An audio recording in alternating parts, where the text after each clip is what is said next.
Hey guys, in today's video we're going to be talking about my 6-speed gearbox for the K24 Dc5.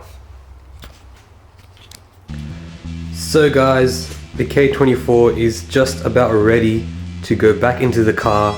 We are still waiting on our intake manifold just to get sorted out. The only thing left to put on the motor is the clutch, and after the clutch we have our gearbox, and what we have here is a 6-speed fitted with an aftermarket LSD.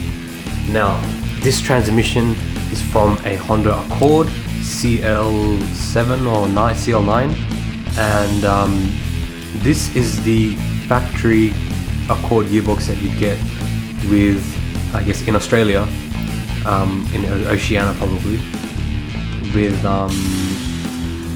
Accords that have K24A3s that are manual. You will get this gearbox. You will get this 6-speed long ratio non-LSD gearbox. Now what I've done is I have purchased a 1 to 1.5 way adjustable clutch type aftermarket LSD, and that LSD and the gearbox, when it was out of the car, it didn't even look like this. It was horrible. I gave the gearbox to Gearbox Masters, and what they did was did a full rebuild of the gearbox inside out. So this gearbox has been fully rebuilt, and with all new bearings and seals, and the aftermarket LSD was fitted into this transmission. So right now what you're looking at is a 6-speed from an Accord that is now LSD. So what we have is an LSD gearbox for our DC5. Now a lot of people have said this to me before, and I know a lot of people keep saying this to me, but you know, I don't care, because this is the way I'm going with my car. The questions that I keep getting is that why this gearbox, why did you go long ratio? And I had the 5-speed, I had the factory 5-speed, which is short ratio from the DC5, which is a stock box, which was open diff, non-LSD. But then I thought I just didn't want that gearbox. It was a short ratio, is from the stock DC5. I didn't know the condition of it, and yeah, I could have got that rebuild and fit LSD in it too, but that thing is very short ratio, and this car is going to be boosted eventually. Not eventually, it will be boosted later on down the line. Everything that I've done on the motor here is to basically pave the way. Even the Haltech and stuff, everything is to pave the way for boost.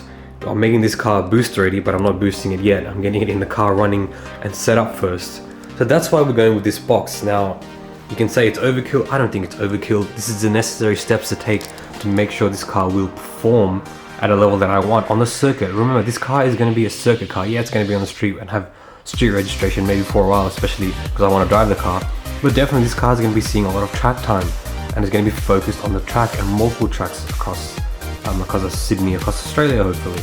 So I don't want a gearbox that's going to crap itself. I don't want a gearbox that's going to really limit me down the line as well. I don't want to be pulling out gearboxes and swapping gearboxes and rebuilding gearboxes all the time.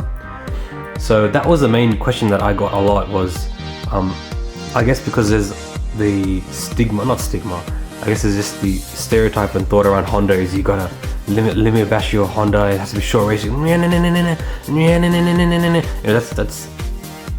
it's not a street car, it's a circuit car, and we're not here to be banging limiter in and out of corners. We're here to be on the limit in the right ratios and track times, lap times.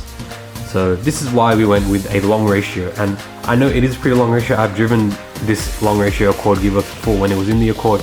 It is pretty long, but when you pair it with boost, it's going to be sweet. It's going to be so sweet, and it's going to be tuned perfectly. So I do want to see how this performs NA, because it is a 6-speed and long ratio, and trust me, it's going to fly in a shell like a DC5, which is much lighter than an Accord. It's going to be beautiful. So guys, that's all really for this video. I just wanted to talk about the gearbox and introduce it, because everyone on Instagram knows about this, but on YouTube you guys don't even know what gearbox we're going. So the gearbox we are going for is this gearbox. So again, 6-speed long ratio gearbox out of a Honda Accord, fitted with an aftermarket LSD. The aftermarket LSD is a JDMYARD clutch type 1 to 1.5 way adjustable LSD. I'm actually not sure what it's set up for right now. I'll have to check. And this gearbox is fresh. We have warranty as well. It's a fully fresh gearbox, so thank you so much to Gearbox Masters for sorting this out for me. It was a bit hard to find bearings and stuff, but we managed to get that all sorted, and the box is now done and perfect. Now, just for your guys' sake, I will tell you what is going on right now. So we are in the push mode to get everything back in the car. Like I said, the motor is now ready-ish. We have to put the clutch, which is sitting over there, back onto here. So the next step we're going to do is take the motor off the stand and pop it on the pallet. That's why I have the pallet ready here, and turn the motor around, put the clutch and stuff on, and then put the gearbox on, and then we can put it in the car. The shafts and stuff, as you can see over there, they're not ready, and one of them is broken, which I shouldn't have broke, but I broke them when I pulled it out of the Accord. I think we have to go different shafts anyway, but I have those just for reference, and if I need to give it to a shaft shop just to as a reference as to what size on what end, that's why I have that there. But the goal is to get the gearbox and the motor back in the car. We've got mounts there, we've got hard race mounts, and we'll go deeper into this stuff when we actually put it. But for now, that's the gearbox, and this was just a video showcasing the gearbox. I'd love to hear everyone's thoughts on this gearbox. I don't know. Look, I don't know if this has been used before.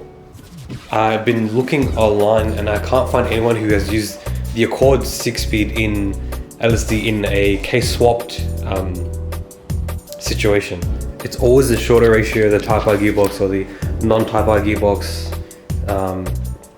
So yeah, or the factory LSD ones. So this is not the factory LSD, but a lot of times I've seen with the gearboxes is it doesn't really matter which gearbox I have anymore, because they swap out all the gear sets anyway, the gear sets, the final drives. It's all mix and match, and maybe we'll do that later when the motor gets built eventually, fully built turbo. But for now, I'm pretty happy with this, and I just want to push this to the limit and see how it goes. LSD, I've never driven a front wheel drive LSD car, so that's going to be really awesome to feel, especially on the circuit. Oh, and let's just quickly talk about the clutch type. Now, I believe there's helical and clutch type, and the reason why we went with clutch type LSD is because on a circuit, when you touch the curb or you hit the curb and the car lifts up, with a clutch type, I believe it's easier to control, and the wheel spin is better for both wheels when one wheel lifts off the ground. When you have a helical type, I believe you don't have that, and the wheel speed will offset and not be the same with each other when you have a bit of air time or ride the curb, or you have elevation change. So on a circuit, there's going to be elevation change, so I don't want to experience that problem and have spin outs or wheel spin or loss of speed or things like that. So the clutch type is the way to go. The clutch type this gearbox will make a lot of noise, which I don't really care, I don't mind anyway. I think that's going to sound cool anyway with a little bit of whine. So I'm really happy with that. So guys, that will be it just for this. I just really wanted to talk about the gearbox and introduce it before it all goes in. If there's any other details and stuff that I want to talk about, I'll just add it in, or we'll talk about it in another video. But for now, that is the gearbox. Again, it is a 6-speed long ratio from a Honda Accord, and that Honda Accord is usually mated to a K24A3, which is this motor exact here. So this motor and gearbox actually came out together from a Honda Accord, and I'm just putting this setup back into a DC5. So basically I pulled out the Accord stuff and put in a DC5. Yeah, we'll see how it goes. Thank you so much for watching, guys, and see you in the next video. There's going to be probably a few videos of the DC5 coming up soon, so stay tuned.